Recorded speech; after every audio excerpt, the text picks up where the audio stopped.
안녕하세요, 한의사 이경입니다. 나이가 들어가면서 경험해보지 못한 통증이 자꾸 생기게 됩니다. 저 역시 세월에는 장사 없다고 오십견, 요통 등을 겪게 됐는데요. 이렇게 한 가지씩 통증을 몸으로 배워나갈 때마다 환자분들의 고통을 더 잘 이해할 수 있게 되었어요.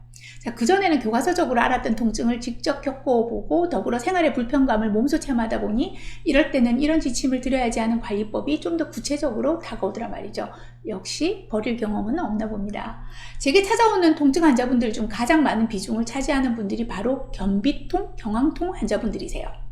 경황통이라는 말은요, 목, 그러니까 경추 부위의 통증과 또 운동장애를 말하는 거고요. 경비통이란 말은 승모근이라고 우리 목부터 어깨 관절 사이에 큰 근육 부위가 뭉치는 통증, 그러니까 어깨 관절의 문제로 발생하는 통증을 말하는데요. 일례로 주무시고 나서 갑자기 목이 돌아가지 않는 상황 겪어보신 분들 계실 거예요. 예전에는 낙침이라고 해서 병명에서 알 수 있듯이 잠을 잘못 자고 나서 생긴다고 했는데, 최근같이 스마트폰을 항시 사용하시고 또 긴장과 스트레스의 연속인 현대인들의 생활을 살펴보면 목과 어깨의 통증 질환은 점차 늘어갈 수밖에 없을 것 같습니다. 목 주위에 목을 움직이는 근육 중에 일부가 굳어져서 수축 이완이 잘 안 되면서 움직일 때 통증이 유발되는 증상인데요. 심하게는 고개를 옆으로 돌리지를 못하다 보니 아예 운전이 힘들어서 오시는 경우도 있어요. 겪는 분들의 입장에서는 갑자기 자고 일어나니 목이 돌아가지 않는다고 하시지만 전날 대부분 보면 특별한 운동을 하거나 힘을 쓴 경우도 있고요. 또 그게 아니라면 평소 근육의 피로가 누적되어 있다가 발생하는 증상으로 주로 사무직이나 스트레스 과다 등이 작용하는 것이라고 볼 수 있습니다.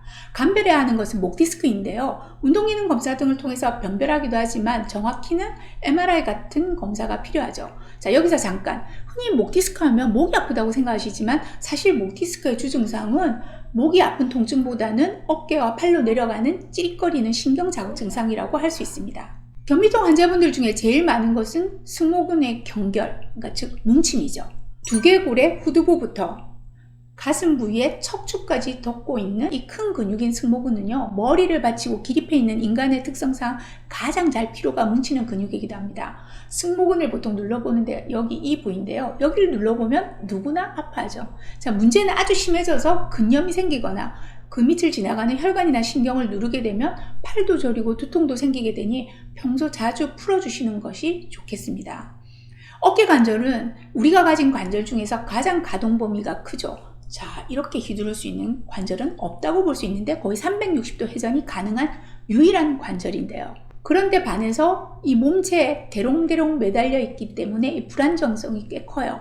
그런 관절이기 때문에 꽤 문제가 잘 생깁니다. 대표적인 것이 오십견이라는 행성병, 관절병변인데요. 오십견은 다음에 따로 운동법이나 관리법에 대해서 알려드리도록 하겠습니다. 한의원에 가시면 침치료를 아시죠? 이때 신기한 경험을 한 번쯤 해보셨을 텐데요. 분명 머리가 아픈데 머리에 침을 놓지 않고 발에 놓거나 손에 침치료를 받고 통증이 없어지는 그런 경험들 말이죠. 여기서 침자리, 즉 경혈의 개념에 대해 잠시 설명드릴게요.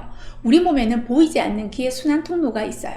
혈액이 혈관을 타고 흐르듯이 맥기는 경락을 따라 도는데요. 이는 비행기가 하늘을 마구 날아다니는 것이 아니라 일정한 항로를 따라서 운행하는 것과 같습니다. 항로는 눈에 보이진 않지만 꼭 필요하죠. 항로가 없다면 어마어마한 속도로 날아다니는 비행기와 비행기의 충돌이 일어나겠죠. 끔찍하죠. 자, 우리 몸에서도 12경락이란 것이 있어서 이를 타고 오장육부의 맥기는 규칙적으로 흐르게 됩니다.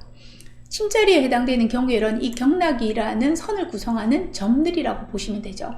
경락을 경부선, 호남선, 철도에 비유하자면 경혈은 기차역에 해당한다고 할 수 있습니다. 기차역이 주로 요지에 있듯이 경혈은 특별히 기의 흐름이 아주 왕성하거나 예민하거나 잘 모여있는 곳이라고 할 수 있습니다. 또 시골 간이역이 있고 서울역과 같이 크고 복잡한 역이 있듯이 경혈도 치료 효과가 아주 큰 곳도 있고요. 잘 안 쓰이는 경혈도 있습니다. 재밌죠? 자, 통증을 조절하는 가장 좋은 방법은 정확하게 그 경혈에 치밀하는 강력한 자극을 주는 것이겠지만 응급적으로 여러분이 해결할 수 있는 지압처를 알려드릴게요. 정확하게만 잘 눌러주시면 즉각적인 통증의 소실과 기능의 개선을 볼 수 있습니다. 목이 안 들어가는 낙침과 승모근의 뭉침이 심할 때 누르기만 하면 통증이 없어지는 또는 확 줄어드는 두 가지 경혈점입니다. 첫 번째는 수산열입니다. 제가 치열하는 법을 알려드릴게요. 자, 팔을 걷어 보시고요. 팔꿈치를 이렇게 자연스럽게 구부리면 팔꿈치에 굴곡되는 관절이 접히는 이 횡문이라고 하는데 가로 줄무늬가 나오겠죠. 이 줄무늬에서 본인의 손으로 내 손가락만큼 내려오게 되는 두툼한 기울기 부위를 꽉 눌러주시면 이 부위가 굉장히 민감한 통증처를 찾으실 수 있을 거예요. 자, 이때요. 목이 아픈 쪽이 왼쪽이라면 왼쪽으로 치열을 해주시고요. 오른쪽 목이 아프다면 오른쪽 수삼리를 찾아서 치열을 하시면 됩니다. 이렇게 자극을 주면서 안 들어가는 목을 돌려보시면 되는데 이렇게 강한 자극을 주시고요. 목이 안 들어갈 때 천천히 돌리면서 눌러주시고 또 천천히 돌리면서 눌러주시게 되면 마술같이 목이 돌아가는 것을 경험하시게 됩니다. 대부분 이 혈자리만으로도 낙침으로 인한 통증은 즉각적으로 소실이 되지만 증상이 너무 심한 경우 또 통증이 완전히 소실이 안 된다면 그 다음 주자가 있습니다. 바로 앵문혈입니다. 앵문혈은요, 주먹을 이렇게 쥐셨을 때 네 번째와 다섯 번째 중수골뼈, 여러분들이 흔히 주먹 쥐었을 때 이렇게 울퉁불퉁해지는 이 중수골 사이의 관절이라고 보시면 되는데요. 네 번째와 다섯 번째 중수골뼈의 도드라진 부위 사이에 위치해 있는 혈자리예요. 여기를 보통 이렇게 손으로, 자기 손으로 꽉꽉 눌러주기가 힘드시다면 젓가락의 끝이나 심이 없는 볼펜 끝으로 이렇게 자극을 좀 강자극을 주시면 되는데요. 자, 앵문혈은 별명이 경통혈이라고 할 정도로 그 효과가 검증된 혈자리입니다. 앵문혈을 자극하실 때 강자극 주시는 거 한 번 더 잊지 마시고요. 이 강한 자극감이 느껴지도록 10초 정도 눌러주십시오. 앵문혈은 아픈 쪽을 자극해도 효과적인데요. 아픈 반대쪽을 자극해도 역시 효과를 볼 수 있기 때문에 목 운동을 반복하시면서 왼쪽이든 오른쪽이든 상관없이 눌러주시기 바랍니다. 여기서 꼭 주의하실 것 한 가지요.